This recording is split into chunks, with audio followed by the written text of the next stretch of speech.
Hey, what's up? John Sonmez here, and I've got another interview for you guys today.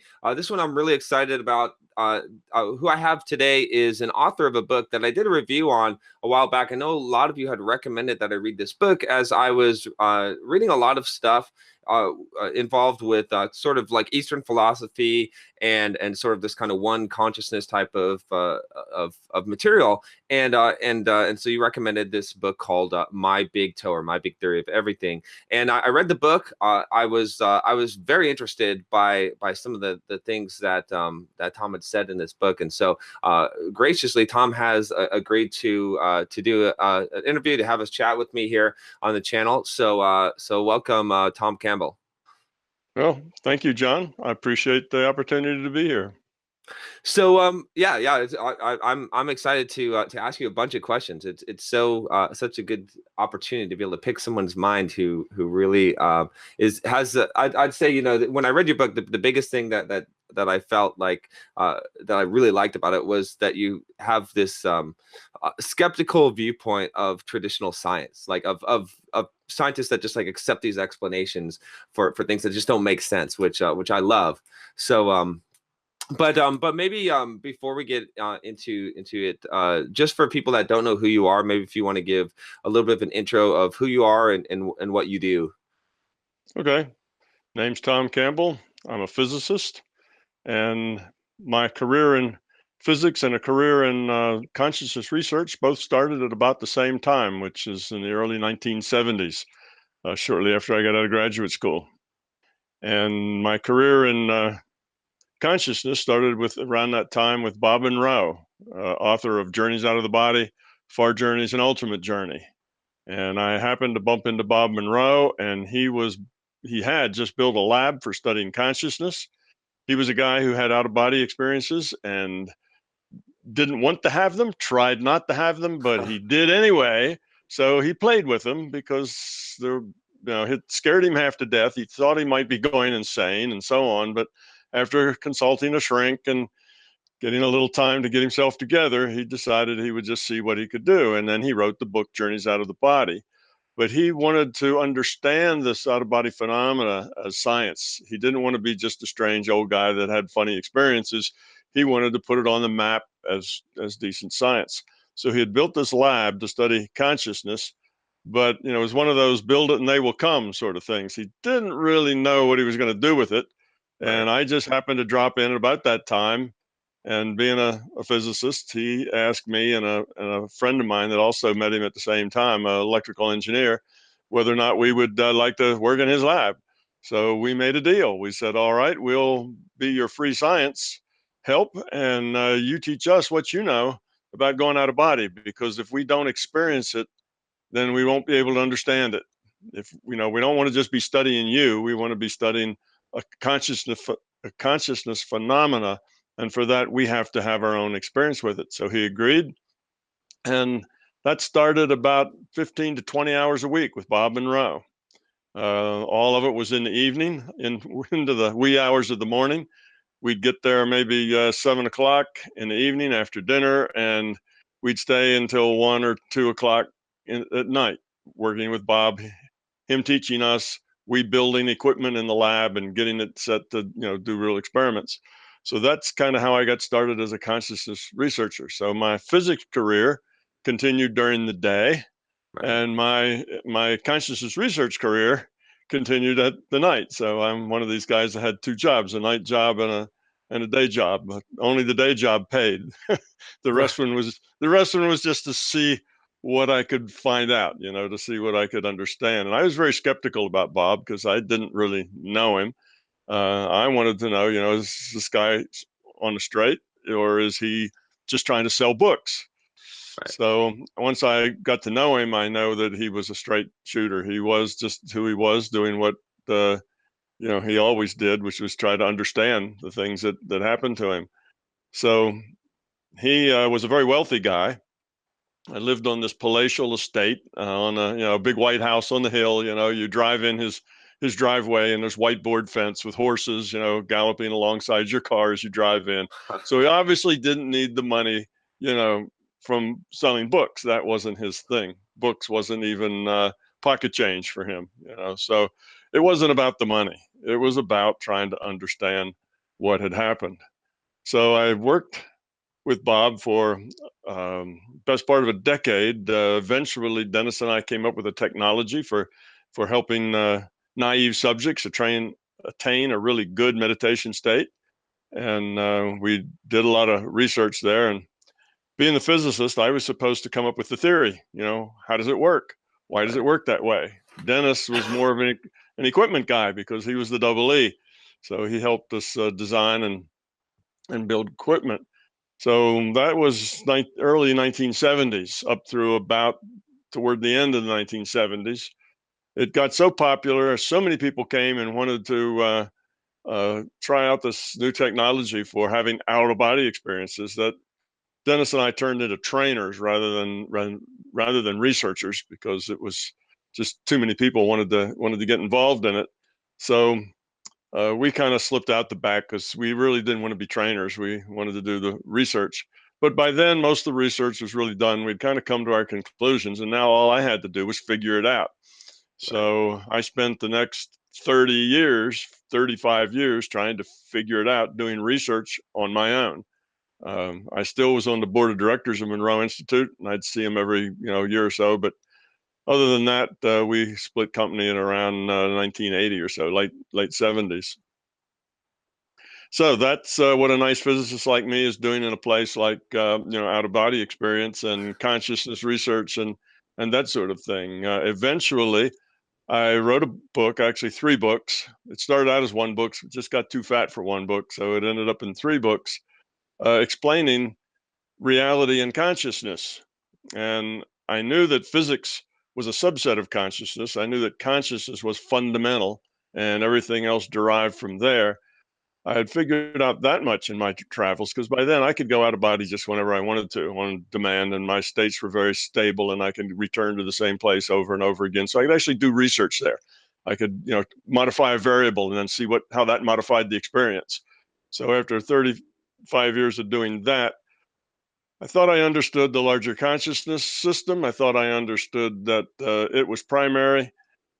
So I write these books about consciousness, a theory of consciousness, and about a year or two after they were published, I realized that the very same um, logic that explained consciousness also would explain the mysteries in physics. I'm a Mm-hmm. physicist. I should have picked that up earlier, but it was about 2 years after they were published.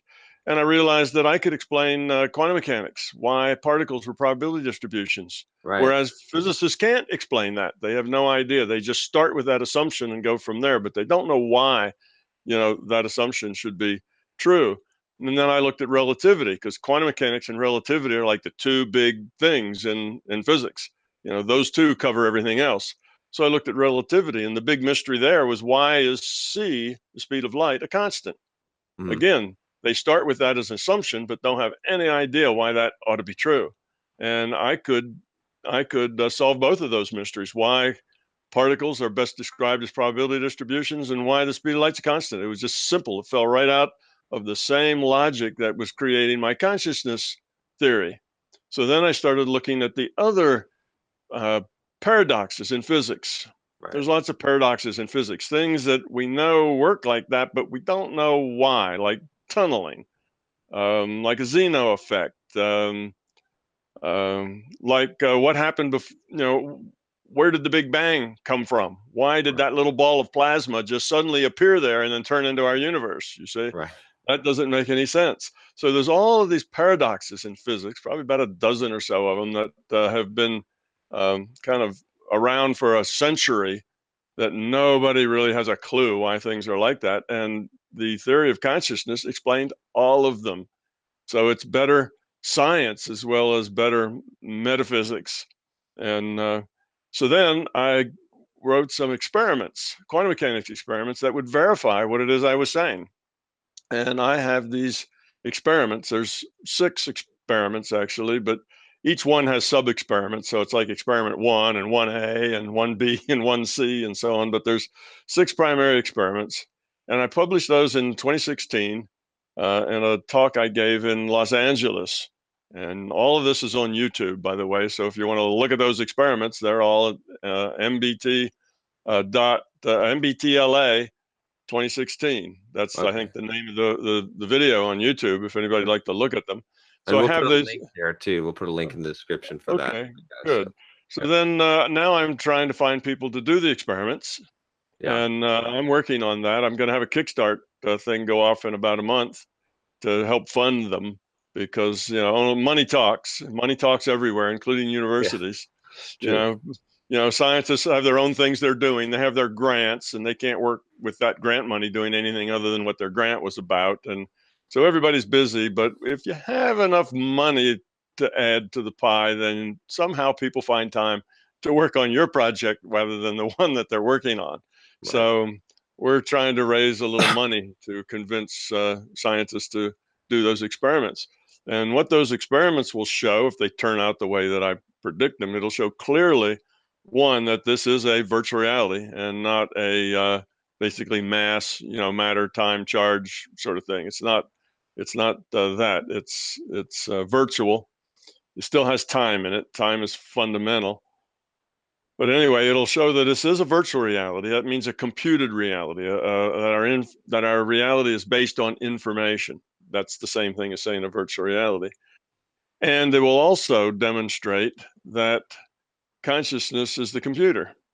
Right. Okay. Okay, so it'll do both of those. Now, it'll be very strong evidence about this being a virtual reality, and it'll be less strong, but still good evidence that consciousness is the computer. So that's kind of where I come from, how I got to where I am today, and what I'm doing now is trying to get those experiments done. I'd like to get them done by a good, reputable physics department someplace in a major university.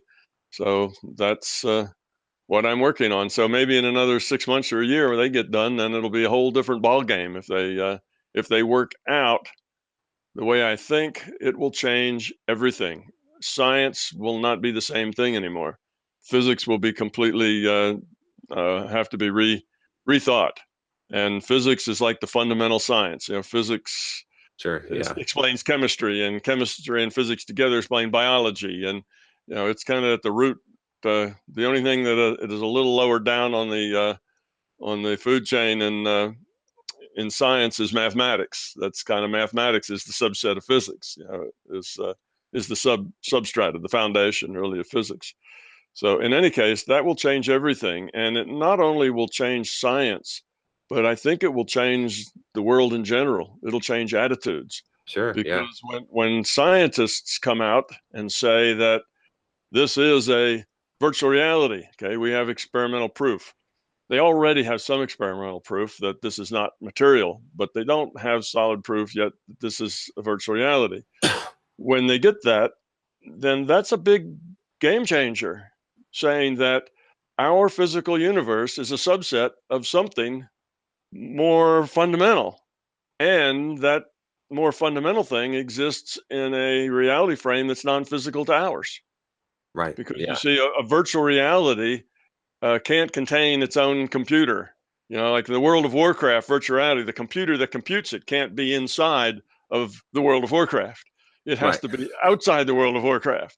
And like we are the consciousness of the say we're playing World of Warcraft and we're playing an elf. We're that elf's consciousness. We're the one that makes all the elf's choices, whether to run or fight or dance or whatever we want him to do. We are the consciousness, and the consciousness and the computer have to talk to each other all the time. Right. The conscious is saying, elf, run away. Well, then the computer that computes that elf needs to show a picture of that elf running away and compute all the consequences of that happening. You see, so the computer and the consciousness have to be outside of the virtual reality that that is created. Well, from inside the virtual reality, you think if you're inside the virtual reality, then the virtual reality seems physical. That means the computer and the conscious have to be non-physical. This thing about physical and non-physical, it's just a matter of the observer. Wherever you are, wherever your awareness is, that seems physical. When you're dreaming, that dream seems physical. Seems like That's it's true. a Yeah. physical monster chasing you off the edge of that physical cliff, and you're going to fall and smash your physical body when you hit the bottom. unless you wake up first. But in any case, it seems physical, and this reality is non-physical there. So if not physical and non-physical is just depends on where the observer is. Wherever the observer is, that's physical. That's, whatever reality the observer's in, the observer sees that reality as physical, and other realities seem non-physical. So here we Right. are. Here we are in a virtual reality. Our bodies are avatars. We are consciousness playing those avatars, and we are non-physical. Consciousness is non-physical to the virtual reality, and so is the computer. The computer is a subset of consciousness, and we as individuated units of consciousness are also a subset of that same, what I call larger consciousness system. So that's just in a thumbnail, a very quick, broad brush of, of how all this falls out. Now there's hundreds of logical implications of that go in all sorts of directions. And I guess I'll take your lead of what direction you want to go in. Well, I think first, I think a lot of people right now that are watching that aren't familiar with any of this, their minds just got blown. They're like, what the heck just happened here? Because at least that was my first, when I first read your book, I was like, wait a minute here. And then it was interesting too, because I think, it's become more of a popular theory with, I think Elon Musk had been talking about the possibility of this being in a virtual reality. And then for the first time, people were like, oh, wait, this could actually be true. And then, you've had this theory for a long, long time, way longer than that, I think. So let's start like just with, okay. So one thing that kind of appealed to me as well is this idea that, like, I mean, you were very analytical, very skeptical, especially of Monroe starting out, and you detailed that in your book. I was very analytical. I was a software developer for a long time. I've since kind of expanded my mindset a little bit, I would say, but there's still going to be a lot of people that are like very resistant to out of body experience, and saying that this is, they're going to basically dismiss everything because they're going to say, this is gibberish. This doesn't make any sense. This is crazy. How do you address that? Like, how do we know that out of body experiences are real things? Like, what is the biggest, I don't know, what is the biggest argument, or what's the biggest thing that you would say that to address those people? Well, first of all, I would tell them that they should be skeptical, and their Hmm. skeptical attitude is a good attitude. If it's not your experience, it's not your truth. So True. if you've not experienced an out of body, then there's no way that you can verify that an out of body is something that actually exists. Okay, so there's no problem with our attitude being like that. Matter of fact, it is exactly the way it should be. Um, that's true of all the things that we call paranormal. The remote viewing, telepathy, all these things that people study. And if you really want to look for scientific uh, evidence of these things, and I say evidence, there is no proof in science. We gave up Right. proof back in the 19 or 1800s when Newton said, these are laws. Here's the Newton's first law and second law and third law. Well, we found out they really weren't laws. They were just pieces of a bigger picture. Sure. And science doesn't talk about proof and laws anymore. It talks about theory and evidence. So if you're looking for evidence, you can find it on the web anywhere. Google remote viewing or Google out of body, and look at there's not been that much research in out of body because it's almost all subjective. You see, so Right. there's not a way to get a good handle on that. It's just your own personal experience. So if you have the experiences and you play with them like Bob Monroe did, and you experiment with them, then you'll know that it's true. If you haven't, then you should be skeptical. But now things like remote viewing, where there is clear evidence, you either get the target right or you don't get the target right. It's Right. very simple. So that's a place where you have a lot of objective evidence. And if you go on the web, you'll find a half dozen places studying remote viewing, have been doing it for a decade or more, and their scientific protocols are very strong, probably stronger than most science has done. They only give remote viewers targets that are triple blind. That means somebody makes up a bunch of targets, they give them to somebody else independently, who then um, say puts one in each envelope and numbers the envelopes, and then they have a third person who randomly picks out of that pile, of envelopes, and then he holds that envelope up and asks the remote viewer, tell me, what exists at the coordinates that are in this envelope. Nobody ever opens the envelope. Right. Okay. Okay, from when it was first sealed in, it never gets opened and passes through three independent people's hands. So there's very little room for collusion. It's really strong, very strong scientific rigor. And you'll see that the good remote viewers will get it right, 85, 90% of the time. So, and they will get it to a level of exactness that cannot be sloughed off as, good luck or, great imagination or that kind of stuff. They'll describe something and draw it right down to the spokes on the wagon wheel. They'll have a very good image of it. So if you want if you want evidence that these things are real, just go look up remote viewing. Look at the placebo effect. The placebo effect is That's another yeah. paranormal. It's another paranormal thing. Now nobody calls it paranormal True. because we've accepted that. Right. You can't sell drugs if they don't beat the placebo effect. So it's part of our law even, but it Yeah. is a paranormal thing. What it says is that if you give people a suggestion that their health is going to get better, their health will get better. About 35% of the people, their health will get better. And this is above and beyond, it's statistically significant. So it's not like it just happened once and somebody made this up. It's like this has been studied for, probably 50, 60 years now. And That's a it good point. Yeah. does change the state of their health way beyond what any statistics is. Because they have control groups.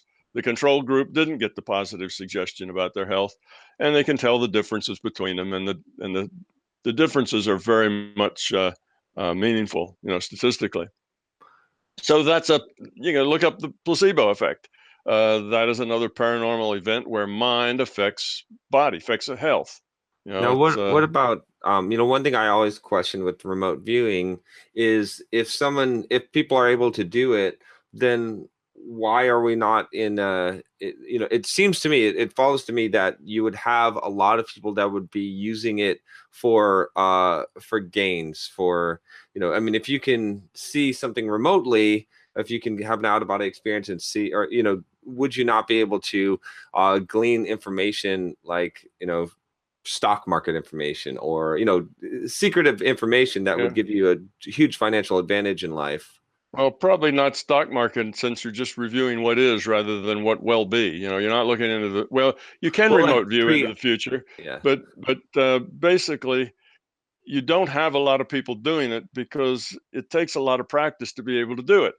Okay. Okay, it's not something that just everybody will do well. Now, everybody can learn how to do it, but most people won't. Just like everybody can learn how to play a piano, Okay. good enough to play in an orchestra, perhaps, but most of us won't because it's too much trouble, takes too long, and it's a lot of hard work, and we'd rather drink beer and go party or do something else rather than spend 5 hours a day practicing the piano.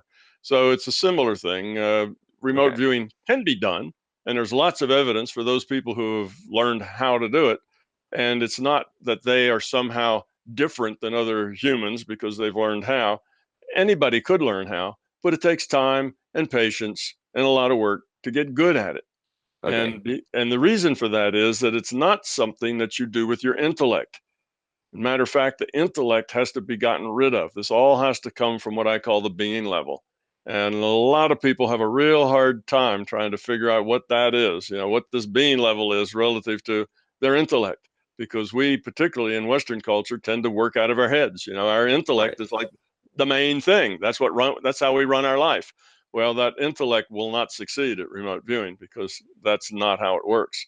You have to get at a level of consciousness that's outside the intellect, and that takes a little practice how to get there. I guess the first step in that practice is to learn how to meditate and get into a really good meditation state and hold that, stable in a theta state. Be the state theta being a brainwave. It's a thing you measure with an EEG, Right. electrodes on your head, and there's alpha, theta, delta. There's lots of things there. The different frequencies have names.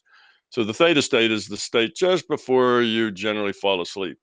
It's in that very low frequency at around 4 hertz or so. You get down to 2 hertz, that's delta, and that is unconscious. That's when you're unconscious. And you slip back up into theta when you dream, uh, and sometimes even up into alpha when you dream. But anyway, so those are skills that you have to learn how to do this. So Okay. it's not Yeah. just that everybody walking around is going to do it. Now, can these practitioners do that? Yes, they can. But because it's not only that it has to be from the being level, but this being level um, is has to be, can I say this? Has to be more caring, more love based, um, more positive than negative, than ego, than I'm going to find an advantage. So, for instance, there's a guy who teaches remote viewing, and Mhm. he will routinely have a class at Las Vegas, and they learn. And he teaches also psychokinetics. I guess this is one I'm talking about. There's one remote viewing and psychokinetics. Well, the one that does psychokinetics, they can make the dice come up, let's say, pairs, get the same number on each die. They can change the probability of these things happening. Now, it doesn't work 100%. They're not controlling the dice with their mind. They just change the probability of what comes up, but they can move that probability a bit in their favor. And they generally will get together, practice, then they'll go out on the tables and they win a lot of money. But before they start, they've already designated a charity to which the money will be given to. Oh, I see. You Interesting. see? Interesting. So that's how they keep themselves able to do this. There's a moral component to it. To really have power at the being level where these things are affected, you need to have a very positive, other-centered attitude rather than a self-centered attitude. The Interesting. self-centered attitude takes you right back into the fear, ego, intellect game. You see, Yeah. it's not, Okay. it runs you back to the intellect where nothing works. So in order to keep this uh, process at the being level where it's helpful, it has to be positive rather than negative. It has to be caring, rather than self-centered. So that's part of it. Now you can be self-centered and still learn to do these things somewhat, but you'll never be really, really good at it. You'll be so at it. Right. So that's, yeah, it does work, and people can do that. They can modify how the dice come up, and they can remote view things. I was with a group of people a year or so ago in Las Vegas who were remote viewing the future, and then of sports teams, Ah, outcomes of sports events, and then placing their bets based on what they remote viewed. And they had a very clever little method for doing that, and they were mostly very successful. And but they were doing really small bets. They were mostly wanted to see, could they do it. That was the point. Not how much money they could make, but just enough to show that they could do it. So they were experimenting. So yes, you can do those things with these abilities, but it's not something that everybody's going to do. You can heal others and yourself, just like the same way you do the placebo effect. You can do a placebo effect that's a lot stronger. And the reason you can do these things is that it's a long story. It'd take me this whole time just to explain the details of this, but it's all logical. right. I'm honest, guys. I'm not just making this up. This all comes out of a very logical theory. But the reason that you can do these things is that a focused intent from the being level modifies future probability. Interesting. So, Yeah.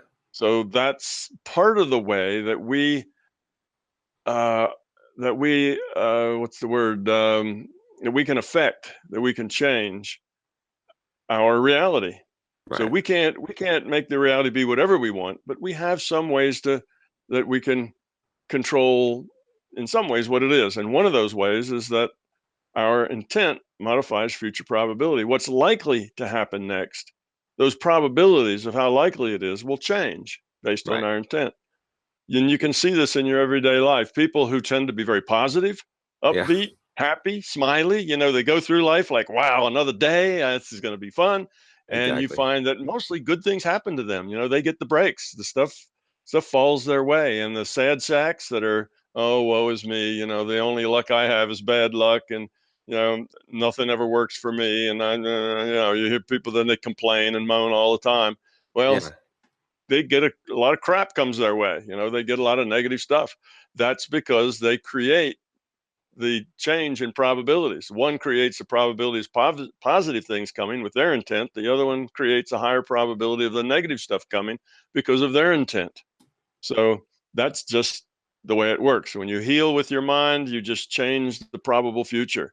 And you can only change that probable future in terms of probability, not Right. exactly. You can't make something happen. You can only change the probability that it'll happen. So if Interesting. you Yeah. if you have a lot of uncertainty, like you do with medical things, because our biology is not well understood, so people do a lot of strange things as far as healing goes. You can have some guy that's got stage 4 cancer, and he wakes up the next day and it's gone. These things happen.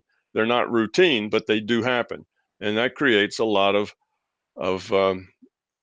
uh, Variability in the. yeah, a lot of variability. The word is, it's a lot of uncertainty. So Mhm. you can only change things within the natural uncertainty of the problem. I You see. can't make something happen that isn't able to happen, or that is impossible to happen. You can't do the impossible. You can only modify the probability to make some things more or less likely. So you Right. make the disease getting worse less likely, and the disease getting better more likely, and then that uh, is often what happens. So there's a lot of details, and there's a lot of physics and logic that goes into this, but I'm just skipping across the top for your readers Yeah. because we don't have the time to go into derivations. We only have the time to kind of talk about some of the possibilities and hope that your readers get interested enough to read more about it.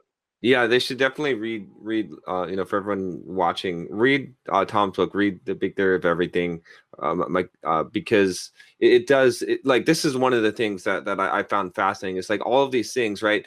Like in the entrepreneur world, right? We have books like Think and Grow Rich. We talk about things like positive affirmations or self-fulfilling prophecies. And it's kind of, some people it's woo-woo out there, right? Kind of, some people say, oh, this doesn't work, but I've found this to work in my life for sure. Definitely, I've had a lot more success when I have, and the whole idea of being, right. One of the things I teach when I'm coaching is this idea of like connecting with your like being instead of doing, and how much that like empowers you when you're not in your head.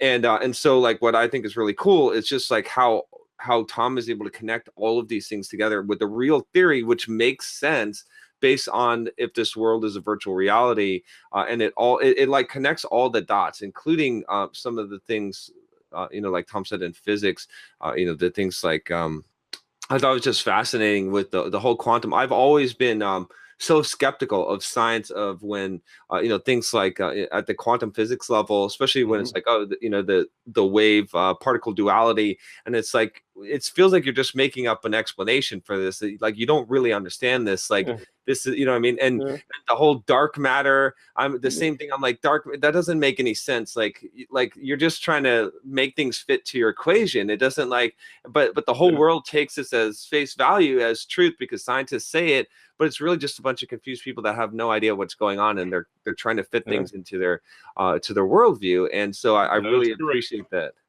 Yeah, Yeah. that's right. That's what they're doing. They have their beliefs, and when something doesn't match up with their belief, well, then they add a fudge factor to Yeah. to make it add up.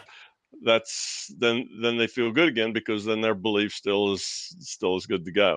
So yes, that's exactly what they're doing. Yeah, in quantum mechanics, you say that there's a wave function. A wave function travels through all space and has probabilities of someplace. You take a measurement and you get one of those probabilities that the particle will be at that place, and that sort of thing. Well, there is no wave function. That's not what's going on. Heisenberg had an alternative quantum mechanics formulation. It doesn't have any wave functions in it at all. Right. It's a wave function is just a metaphor. There Yeah. is no wave. There is no wave function. There are no particles. Matter No. of fact, that's what was his name? Um, um, oh, let's see. Starts with a W. John Archibald Wheeler. John Uh-huh. Archibald Wheeler was a very powerful physicist. Most of the physicists that that we've heard of their names later were his students, and he came up with a lot of original stuff. So probably one of the most effective and brilliant scientists, physicists of all time here.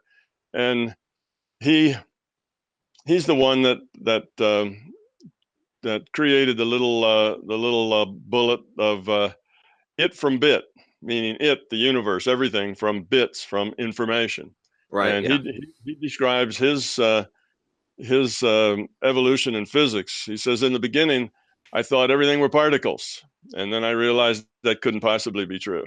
And then I thought everything was waves.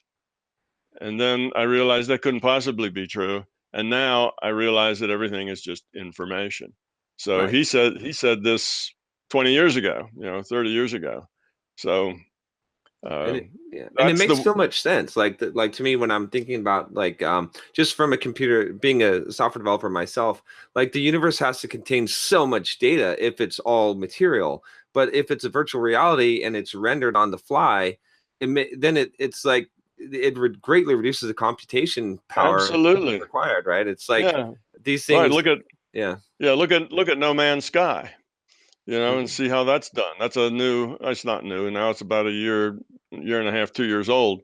But No Man's Sky does thing called procedural programming where everything's computed on the fly. It Right. just takes a little bit of random numbers to generate a world, and it's got what, a quintillion planets in its universe, more Exactly. than Yeah. anybody would ever be able to explore. Even if there were hundreds of thousands of users, they wouldn't be able to explore all of these planets, and every one of them is around the size of the Earth, and it's got its own kind of critters, its own kind of vegetation, its own ecology. And as soon as you look away from whatever you're looking at, it just it's no longer rendered, it's no longer computed. Right. The And they only don't even have compute to compute the planet until you get there, right? It's No, like, right, none right. of it. Matter of fact, the people who did usually these programs, these virtual reality programs like World of Warcraft, they had probably a team of hundreds and hundreds of programmers that Right. programmed that, and they did it on big, fast computers. And this thing that's quintillions of whole worlds, that was done on a normal sized computer by, 4 kids. Right. It doesn't have to have all that, program, because it's not programmed. It's procedurally generated on the Exactly. fly. So you don't have to generate that. But of course, those people who created it have no idea what's on those planets.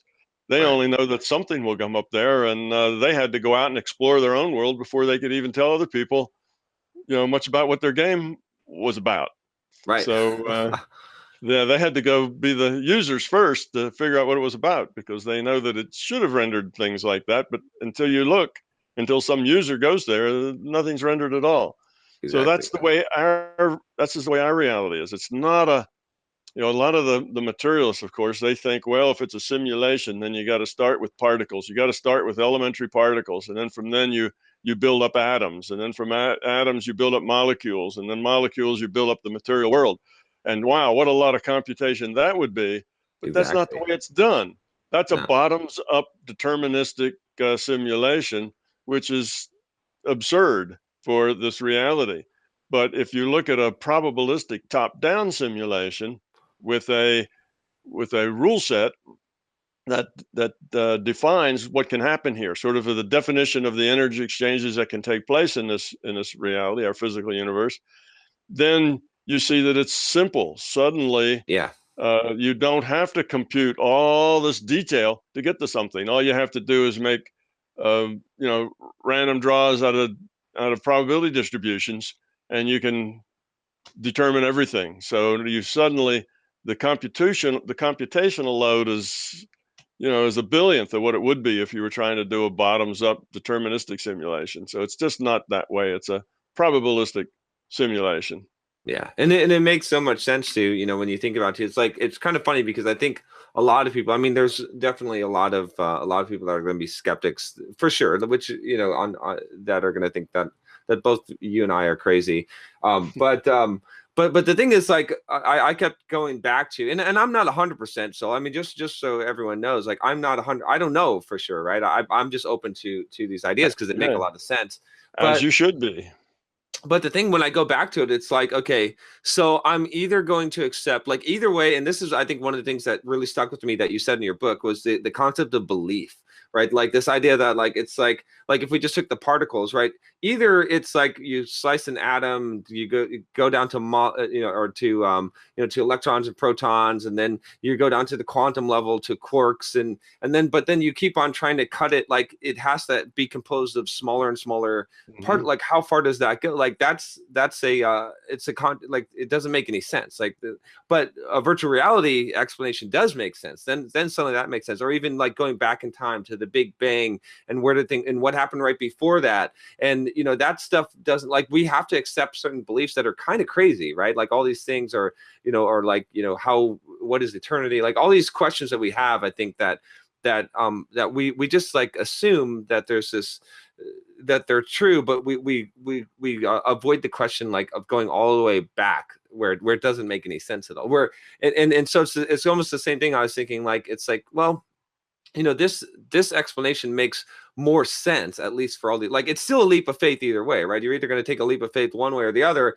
But in my mind, like, either way is kind of bizarre, right? Like, there's no, you can't really say, oh, I think we're trained by society and school and scientists to say it's okay to accept that this weird phenomenon that doesn't have any kind of real solid explanation, but because that's solid science. But then when someone starts talking about something that doesn't fit that mold, then we're like, oh no, that's crazy. Yeah, absolutely. Well, belief is a trap, Mm, and scientists are believers in materialism. mm-hmm. And just like any believer, it's all the same, whether it's a religious fundamentalist, or whether it's talking about his God and his religious beliefs, or whether it's a scientist talking about materialism. It's the same sort of thing. Scientists are believers in materialism, and like you say, they make stuff up in order to keep materialism, you know, a going thing in their minds. So my idea about belief is that we need to get rid of them all. You Mm-hmm. know, we don't need belief. Beliefs are traps. Right. If you believe something, now you will no longer entertain information to the contrary. You've just shut yourself off from learning anything else because you have a belief. And when you have a belief about how something works, then you're done. So they're all, I call them in my book, belief traps. Mm-hmm. And any belief is like that, be it materialism, or be it some other kind of fundamentalism. It Anytime you have a belief about the way you think things have to be, you've just cut yourself off from really being able to process information contrary to that belief. Because as information comes to you contrary to that belief, you'll just, you know, brush it away. You'll say, oh, that's nonsense. That couldn't possibly be true because it's not what I believe. Right. Well, that's kind of, if you look at it that way, then you realize that, if you're a believer, then you also feel kind of omniscient. What I believe must be true. And that's why, you said that a lot of people listening to this program are going to say, that's crazy. That stuff doesn't make any sense. Out of body stuff. That's all a bunch of nonsense. Well, they're stuck in a belief trap. They've got a belief that, this is a material world, and that's all there is to it. And if that's their belief, then anything else they'll just brush aside as being nonsense. So the other part to that thing about you should always be skeptical is that you should also always be open minded. Right. So that's the set. Be open-minded, The but be both. Yeah. skeptical at the same time. If you're Exactly. both of those, then eventually you'll get to the right answer. Yeah.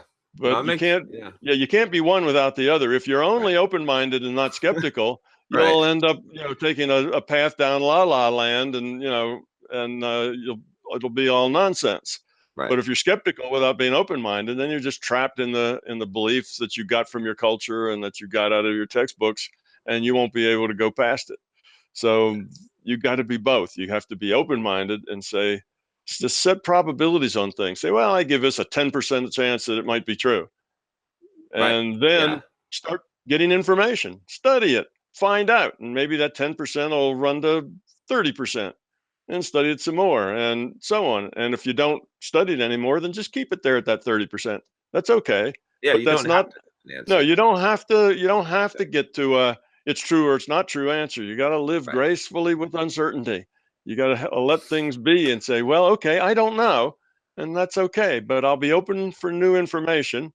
and I'll look into it if there is new information, Yeah. but I'm not coming to any conclusions one way or the other. Now, that is the scientific way to, look at life, not, oh, I believe it's materialism, and if it doesn't fit the materialism belief, then it's trash. Right. Throw it away. You see, that's just closed-minded, belief junk, and that's not good science at all. That's really, really bad science. My favorite Tony Robbins quote is the quality of your life is in direct proportion to the amount of uncertainty you can comfortably live with. And I think that fits the case. Like it Yeah. matches so well, because if you can comfortably live with uncertainty, your life is a lot better. It's those certainties that seem to be the things that hurt us, right?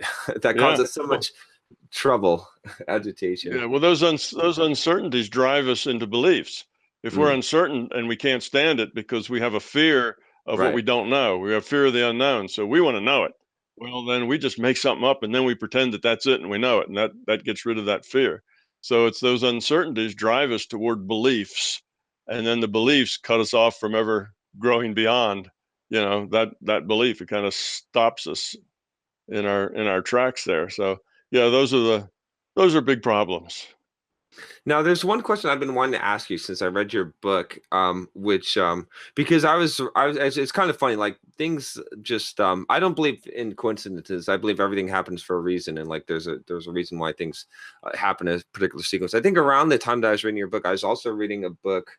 Maybe like a month or so earlier, by Joseph Brenner called "An Impersonal God." Have you read that book? No, no, I You haven't. might be interested in that book, but it was really interesting because the book is written in a way that almost like it's God speaking to you, telling you that you're just a cell of his body, and that there's just one consciousness, and that you're just his consciousness, and Mhm. you're just like when I read your book, I was like the individual consciousness units. I was like, oh, okay, this is like it's the same thing, and it just made me really connect, like just like all these ideas, the Eastern philosophy of of oneness, these like they all seem to like fit together in this idea that everything is a virtual reality. Because if that's the case, if consciousness is the co- computation, the machine or the computer, if consciousness is we're individual consciousness units, it all kind of fits together into that whole thing. So I was just curious on what your take on your theory, and then how that relates to kind of Eastern philosophy, kind of this idea of oneness type of Yeah, it, just as you say, it ties it all together. So this my big toe set of books, it not only gives you a model of consciousness and a better model of physics, but it also gives you a model of psychology and Mhm. theology and a lot of other things. Right, So the things that you always wondered about and thought, yeah, well, but yeah, I'm not gonna, I don't believe that, all those things. Now you have some information as to what those things meant and whether they're credible or not. You can understand it. You go back 2,500 years to the Buddha saying that this world was an illusion. This right, physical world is an illusion. Well, that's as close as you can get to saying that it's a virtual reality. right. It's not Exactly. really the physical hard stuff you think it is. It's just an illusion. And people have known this for forever, because you find this out by being able to explore inner space, not outer space. If you Mhm. explore the inner space of your own consciousness and become able to um, go explore with that consciousness, the larger conscious system, then you can figure a lot of these things out. They're kind of self-evident.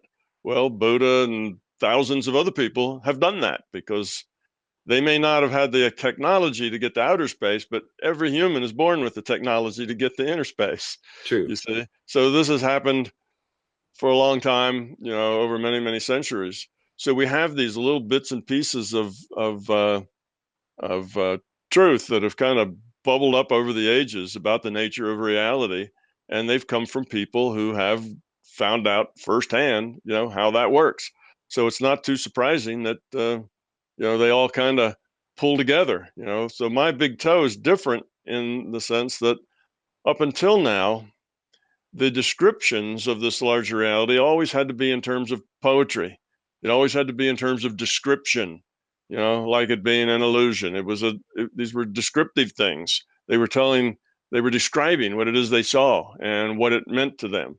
This is the first time that it's actually been put down as science, as a logical stream, not as poetry, which you have to interpret.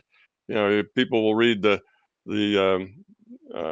Gita, and they will interpret it 100 different ways, and that's Right. how you end up with different sects, in Buddhism, because in different sects in Christianity, because they interpret the basics many different ways. Well, mine is not an interpretation. Mine is just logic. It's science. It says, I have two assumptions, and one is that consciousness exists, because that's pretty obvious. Here we are, Right. conscious. And the other one is that evolution exists. That just means that systems that can change will change to more to adapt to their environments. It's just that simple. So with those two things, then I logically derive everything else, right down to quantum mechanics and relativity. So that's the difference. Is I'm not saying I haven't come to conclusions that are that different from what the Buddha came to. Right. You said Exactly. 2,500 years ago. They're basically the same. A lot of it's a similar conclusions, but I've just put it in terms of logic and science rather than in terms of poetry.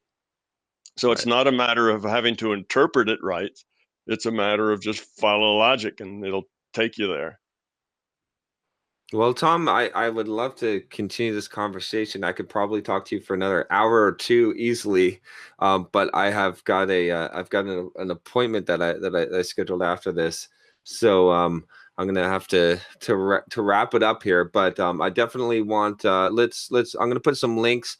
Maybe if you can send me the link for your Kickstarter, I'll put a link here. I'll where I'm pointing out in the cards, and I'll put one in the Mm-hmm. description below because I definitely want to see those experiments get done. I'm going to contribute to the Kickstarter as well, and then I'll put links to your books on your Big Theory of Everything, and yeah, anything else that that you want me to let Well, people know? yeah, not only put links to the books, but also let people know that the books are free on Google Books. If they don't want to buy them, they can read them for free.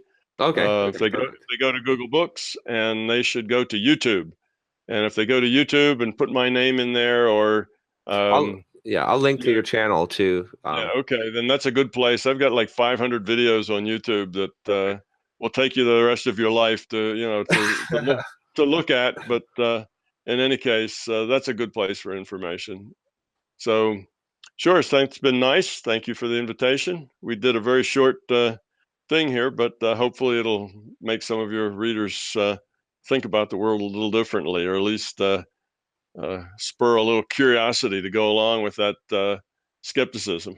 Yeah, I hope so. I really like that viewpoint, like you said, of being open-minded but skeptic at the same time, and also just seeing things in probabilities, right? Because I think one of the things that's one I was a poker player for a long time, and that was one that I learned to see the world that way. And so it's like sometimes people are like, oh, John's drinking the Kool-Aid on this or that. I'm like, no, no, no, it's just like probability. Like this could be true, so I'm going to entertain it to some degree. So, Yeah. but I like that viewpoint. So. All right, Tom. Well, yeah, it was awesome talking to you. And yeah, have a good rest of the day. Okay, you too.